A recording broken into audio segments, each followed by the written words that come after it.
Welcome to TaskSprint, an employee efficiency software. How to set up your workspace. On the left sidebar, click on Setting. Under the Settings tab, click on Manage Workspace. First, let's start with Work Calendar. By default, we have added a calendar which have Monday to Friday working for 8 hours. But you can also create your own work calendar. Let's see how. Click on the Add button on the top right corner.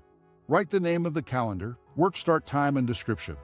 Below, you can select the days the resource will be working and the hours they will be working each day. In the Non-Working Days tab, you can add your company holidays and the days when the resource will not be working. The work calendar helps you find the allocated hours, idle hours, and overtime hours of a resource.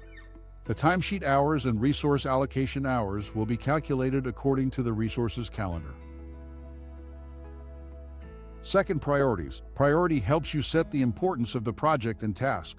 There are some default priorities given in the system, but you can also create your own priorities. Just type the name of the priority and click on the Add button. You can also make the priority inactive so that it won't be available in the priority drop-down in the task and project. Third, status. Status helps you track the project and task progress. There are 7 different statuses you can choose from. You can also make the status inactive so that it won't be available in the status drop-down in the task and project. Fourth, department. Under department, just type your department name and click on the Add button. The department you add will be available under the department drop-down while inviting users or while editing a specific user. If you click on the number under the users column, you will be able to see all the individual users under that department.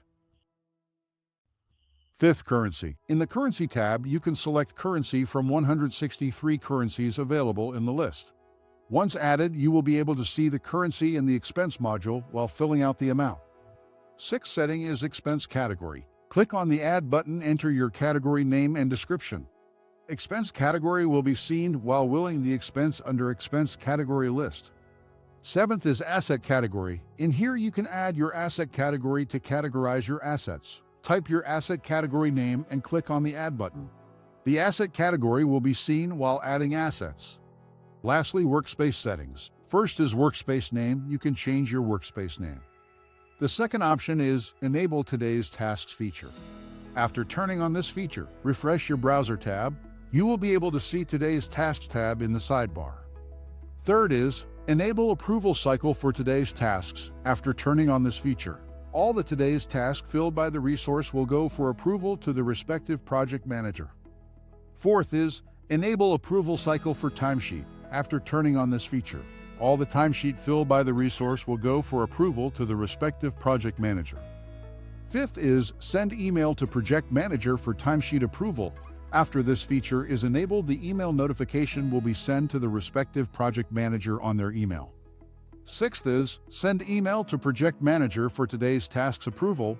After this feature is enabled, the email notification will be sent to the respective project manager on their email.